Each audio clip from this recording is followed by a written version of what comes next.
Yo, what is going on, guys? So welcome back to a brand new video. Today we are here for my WPL Season 9 draft analysis.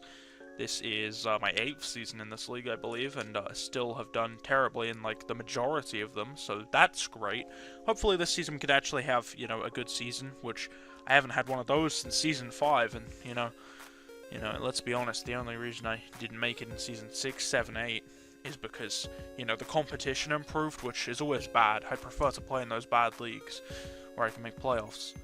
Although, I feel like maybe this season I can, because I feel like I'm actually not completely terrible at the game anymore, which is something I've, had the issue with in Seasons 2 through 8, being terrible at the game. So, now that I feel like I don't completely suck, and I feel like I have a draft that I can actually use, and it doesn't suck, maybe I can finally make playoffs, or maybe I can start 0-4 again like last season, considering I probably have the hardest first 4 weeks in the league.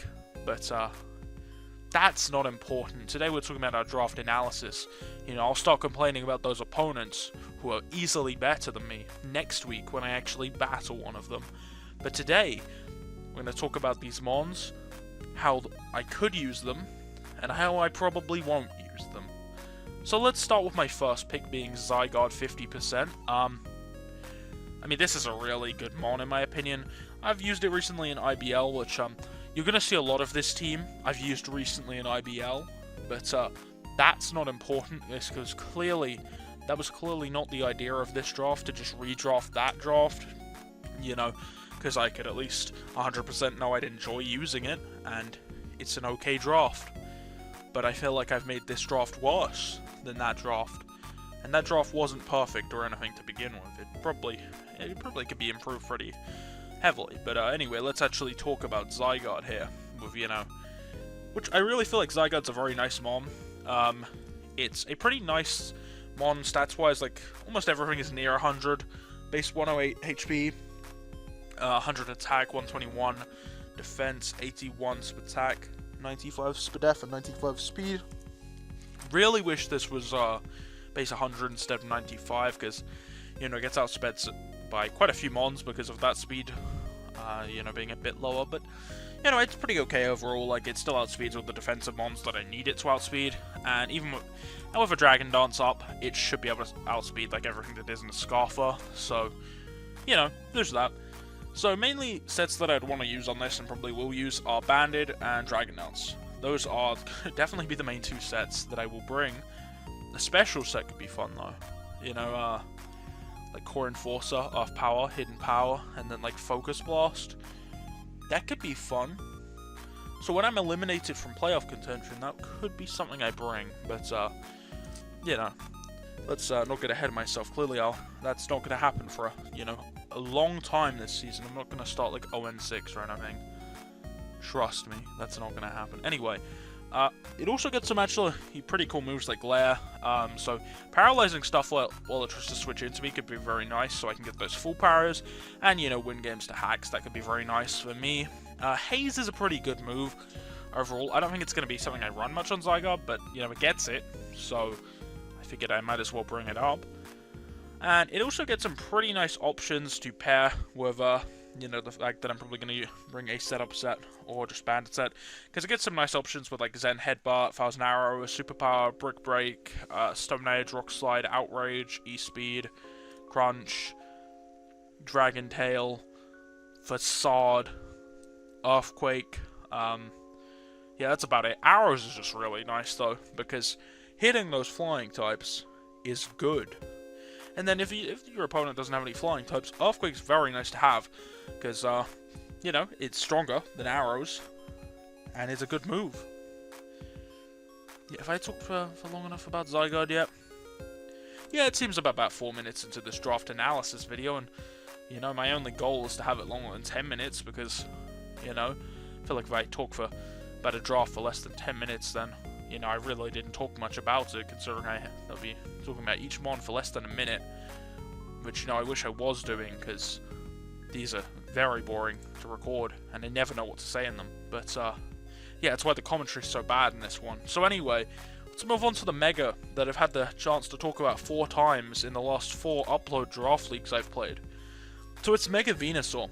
So I really feel like Mega Venusaur is going to fill the exact same role it's filled for me on the last 3 teams I've had it on.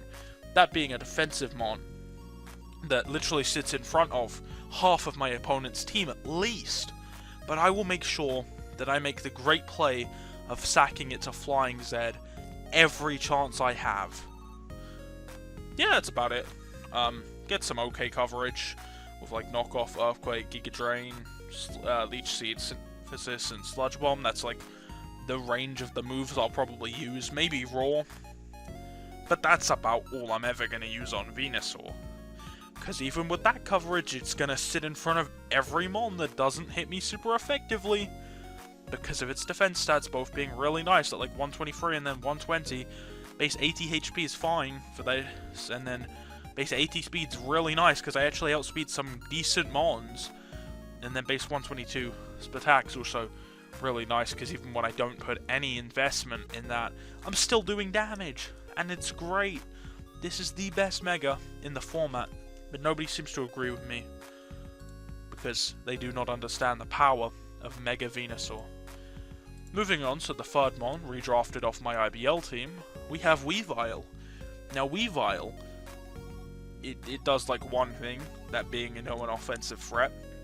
It's also really fast, which, you know, base 125 is fast, considering my fastest mon's base 126 at this point for the full draft.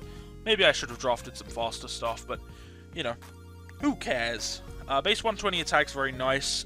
Bandit and like a Life Orb Weavile are going to probably be like the main things I bring, and they're just going to hopefully break through. This is just always going to be a wall breaker. Like, let's be real. I could say, like I do every season, that there's some really cool set I'd want to try out, but we both know I'm never going to use that set. So what's the point in mentioning it? Although a Hone Claws Weavile could be pretty fun to use at some point. Or Power Punch. But again, I'm never going to use them, so what's the point in mentioning them? Pretty much all its other stats kind of suck. Base 70 HP and base 85 SpDef mean maybe it could take a hit or two on the SpDef side. And then 65 defense. It could take 1, maybe 2 or 3 hits if they're resisted, but that's about it. Moving on to a mon that wasn't on my IBL team, but it was on my PCL team, so it's okay. As long as it's from a Wi-Fi league, it's completely fine on this team, and that's Suicune. Cause Suicune's the only real set. Okay, maybe that's the worst possible set, and it worked in PCL though, so maybe it would work here. But yeah, I mean, this is just a kind of bulky mon that I could probably sweep some people with just Carmine like Scold Rest Talk, but you know, if they're a good player, I don't think that's going to happen, so it's going to be unfortunate when I try and it doesn't happen to some people. Although, I'll probably end up bringing like a sub-toxic variant at some point, because it has a matchup. Not to do with the fact it's clearly the most fun set I could possibly run. Like, Sub-Toxic Protect Scold is the most fun set you could run on a Pokemon. And that's a fact. That's not, you know, an opinion. That is a fact.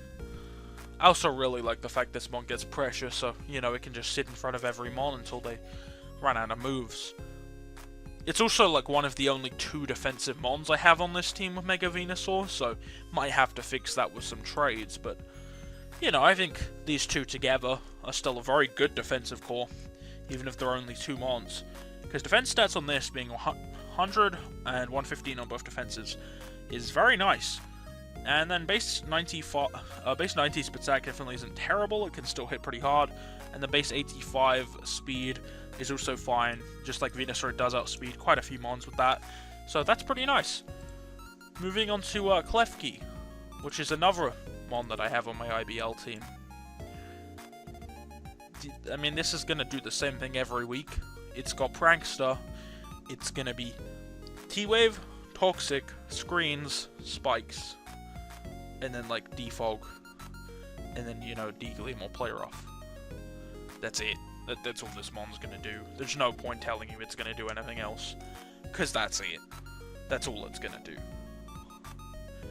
So anyway, that's a pretty cool mon. Pretty mediocre stats, but Prankster makes it a very nice mon. to use, and just my team of spikes fields are very good. So, you know, getting spikes up, getting rocks up with this team, you know, I feel like I can do a lot of work behind that. And this is my first hazard setter on the team, but you see I do get some more of those later on. Moving on to Torn I. This is a really good mon. I feel like this one's very underrated, but using it in IBL, it's actually been a really fun mon to use, especially as I actually can normally land my moves. I was about to say can always land my moves, but then there's then there's a battle that I don't think will have gone live at this point. Definitely won't actually, because I've only uploaded up to my week 4 at this point. But those other games should go live after this at some point in the near future, hopefully. But yeah, Wide Lens Torn is the only Torn, because otherwise it's gonna miss its move, and I'm gonna be really sad and probably lose games because of it. But you know, it's actually a really nice nice mon to be. I'd just say a wall breaker. I don't think this is ever gonna be like a late game sweeper, but you know, the fact you can go physical or special. Special's better, but you can miss most of your special moves, like Hurricane, Focus Blast. In Air Slash also can miss, but not likely. Whereas on the physical side, you have like Acrobatics and Superpower, which are worse. It has worse physical attack than super attack. I'm pretty sure it's like 115 to 125. Yeah, base 111 speed's pretty nice as well. But you know, and for Acrobatics to be good, you also have to run no item, which kind of sucks. But I feel like if I run Special, I'm probably just going to run Wide Lens anyway, so it's like pretty much no item either way. But yeah, I think Special Torn's better, but Physical is pretty nice too. It also gets like U-Turn, which is nice, and Tailwind is very nice because of Prankster. It's great. And then Defiance also a cool ability, because especially for like Parting Shot, because something Parting Shots on me, I get +3. Unfortunately, the person with Silvally is not on my schedule, so, you know, that's sad. And then the person with Alolan Persian he's not gonna bring Parting Shot, because he probably doesn't even know the move exists. But, yeah, I mean, like, Priority Tailwind's probably the only good priority. Well, not the only one. It gets, like, priority sub is pretty nice. Priority Taunt is nice. Bulk Up if I run physical. Although if I run physical, I'm probably always just going to attack what's in front of me. And I feel like I'm never going to run like a setup set with Bulk Up. But it's there if I do. And then Priority Defog's pretty nice. I needed more removers at this point. So I like the idea of getting Torn. So moving on to another mon. This mon I have a lot to talk about because it's Ditto. And I really do believe Ditto is, you can really talk about it a lot because it has a lot of good options. Like Transform I feel like is a very good move for Ditto. A Scarf is a very good item that, you know, whenever I bring Ditto I'll probably bring a Choice Scarf. And then Imposter is a really good ability, which, you know, I feel like I'm always going to bring when I bring Ditto. And then, of course, it's EVs. And, I mean, base stats are 48 across the board. But, you know, of course, you copy every stat other than HP. So, of course, you know, I feel like my EVs are normally going to be in HP.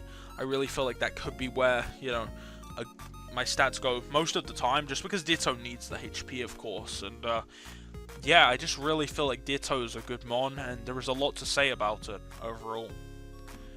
So moving on, we have another mon that was not on my OBL team, and was not on any Wi-Fi team that I have had so far. But it's Diggersby, and I had this a few seasons ago. I'm pretty sure I had it in Season 6, so the first season I missed playoffs in, after Season 5 and 4, which I made playoffs in both of those. But I really like Diggersby. I don't think I used it too well last time I used it. I don't remember using it too well. Its stats are pretty mediocre. Base 78 speed's definitely not good. Base 56 attack is kind of a joke, and it means that, you know, I could never use either of the other abilities, which, of course, I really wanted to use Pickup or Cheek Pouch. You know, those are two of the greatest competitive abilities of all time. But Huge Power is normally the one I feel like I'd be going with, and Diggersby's great. Like Scarf Diggersby with Huge Power, you know, it hits very hard. Banded Diggersby Okos, a lot of Mons, and then SD Agility Diggersby, I really feel like just wins games. I really do believe SD Agility is just going to be a really good sweeper for me if I actually ever use it well, which it's me, so I probably won't. But yeah, it also gets some pretty nice nice move options in like Brick Break, Earth Power, and by Earth Power I mean Earthquake, of course, because it's a physical attacker. Fire Punch, Facade, Frustration, Gunk Shot, Hammer Arm, Ice Punch, Iron Head, Knockoff, Low Kick, Power Up Punch, Rock Slide, Stone Edge, Return, Super Power, Thunder Punch, U-Turn, Wild Charge. You see, it gets a lot of options. It also gets spikes. I don't think I'm ever going to run a Spikes Diggersby, but the option remains there. Yeah, that's about all I have for Diggersby after reading out almost all of its physical attacks. Although I did forget Quick Attack, which is a very good move for Diggersby. But after reading out all its attacks, literally like all of them, I don't think there's much else to say. But I really feel like Diggersby is going to be a strong mon for my team this season. Next up we have Alolan Golem, which is the one mon on this team I've never drafted before. Although, from what I see of like its stats, it feels like it's going to be kind of like Mudsdale for me in UPBA, which, you know, I didn't like Mudsdale at first, but it was a pretty good mon overall, being a very nice defensive mon. Mudsdale, I believe, is 100 HP, 100 defense, and 100 attack as well, which its other 3 stats suck. And Golem is base 80 HP, 120 attack, and 130 defense, and its other 3 stats suck. So they're close enough to being the same mon. They both have rocks. Mudsdale has, you know, nothing else, whereas Golem has options. Golem has some pretty cool abilities. All of them are actually good. Magnet Pull is great for trapping potential steel types. I don't really know what Golem would be able to trap that's a good steel type, but I could believe that it would. Sturdy is a great ability, you know, just to as a nice lead, you know, like Rock Sturdy, so I can't get knocked down one turn. And then Galvanize is, in my opinion, the best ability this thing gets. You know, any normal type moves this thing gets turn into electric type moves and have higher power, 1.2 times power, and you know, that gives this mon some really good moves in like Return and Double Edge, and especially Explosion. Alolan Golem using Explosion is extremely powerful, and I will definitely use it. Just kidding, I'm never gonna bring this mon to a game. I feel like I never bring like any of my tier 5s in WPL to games, so you'll probably never see this, but get some pretty nice options with like Earthquake, and then Fire Punch, and Heavy Slam, and Iron Head, and Rock Slide and Stone Edge, and Super Power and Thunder Punch. And then Volt Switch is a pretty nice move, and then of course Rocks. Really trying to stall out this draft analysis to make the video longer, to look like I actually, you know, spent time talking about these Pokemon, even though I didn't really. So let's move on to Kabutops. This is my second to last mon, final mon that is on my IBL team, so all but 4 mons on my full draft were off my IBL team. But this is a cool mon. Spin plus Rocks is very nice, and pretty much the only reason I drafted this. But I mean, Aqua Jet's a cool move. And then, you know, it gets some other nice cool offensive moves like Knockoff, Liquidation, Stone Edge. That's about it. Gets X-Scissor. And one thing I do want to try this season with this potentially is having like Rain Dance and then, you know, SDing up and then just putting in work. Like Liquidation plus Stone Edge or Rock Slide along with, you know, SD Rain Dance could be a very nice sweeper for a match. And, you know, I'll say this, I'll mention this set, and it's never going to come to a game, of course, but I'm going to act as if I might bring it. So, you know, I think it could be a very cool set to run. Swift Swim is the best ability this thing gets, in my opinion. Battle Arm is nice because I feel like I do get hacked out sometimes. I used to be able to hack out opponents a lot, but recently that's been changing, and I've lost games to hacks, and it makes me sad. So at least I can't get crit. I'll probably still get frozen on this, but you know, at least I can't be crit. And then, of course, Weak Armor, so Weak Arm's pretty cool, I have to admit. If this gets hit by a physical attack, defense is lowered by 1, but speed is raised by 2, so it actually gets to outspeed things for a time with its base 80 speed. Its only good stat is attack in base 115. Well, I mean, defense isn't too bad at 105, so maybe it could live a hit on the physical side or two. But yeah, I really feel like this mon can put in some work, and it also could potentially help me stop a setup threat, with just having the priority option, which I believe only 2 of my mons have priority. Oh no, 3. Weavile with Shard, Diggersby Quick Attack, and then this with Aquajet. And then technically my last mon does have a form of priority, but only sometimes when it has Gale Wind, or Gale Wings, I think it is, right? Yeah, Gale Wings, and, you know, that's only effective when it's at full, because, you know, when it's not at full, it doesn't have that anymore, because, you know, it was broken when Gale Wings was always active, and now it's not. It's gone from being a tier 1 friend Gen 6 to tier 5 in this season, and that's the only reason I picked it, honestly, is because it's in tier 5, and I think it's a very good tier 5. I think it's a tier 4 mon overall, but, you know, I can see why it's definitely lower. Its stats completely suck other than speed at 126. Its next highest stat is attack at 81, which is pretty okay. I mean, hitting things with like a Sword Stance boosted Brave Bird or Flare Blitz, you know, this thing can definitely break some walls for me, and that's about all it can do. I had this new PBA. I think I brought it to 1 game in the season, and I think that was a loss, because I misplayed the Talon really early, but Talon was definitely a win con in that game. Talon could have done a lot had I played it right, but I'm a bad player, as stated multiple times in this video, so don't expect me to play him on well, because I won't. Yeah, that's about all I have to say about Talonflame. Brave Bird plus Blitz is like its best moves offensively, like Flame Charge and Acrobatics are probably the next 2 best, because Special Talonflame's even worse. I mean, it also gets U-Turn, and Tailwind could be nice. It also gets Defog. I really feel like Defog Talonflame is something that I'd clearly want to use a lot, especially if my opponent gets Rocks up, you know, I can just switch in Talonflame, take half my health, get a Defog off, do that again later, and then die to the Rocks. I really feel like it's a good Defog mon. But anyway, that's all I have for this video. Sorry it wasn't very good. I don't know. I mean, I've already talked about most of these mons. If you want to see an actual, like, draft analysis where it seems like I actually care about talking about the team, then you can watch my IBL one, which, of course, you know, I actually seem to care in that one, whereas this one, I don't. And, yeah, that's about all I have to say about my draft analysis for this season. Week 1, I take on Spanik, I believe, New York Rangers, so hopefully I can pick up a win there. I've played him twice in this league, season 7 and 8, and he hacks me out in both, so I'm expecting the same this time. I'm actually playing him later today, so hopefully I get hacked out. So yeah, that's going to be it for this video. Hope you guys enjoyed. If you did, be sure to leave a like and subscribe to the channel. Thank you for watching, and goodbye. Goodbye.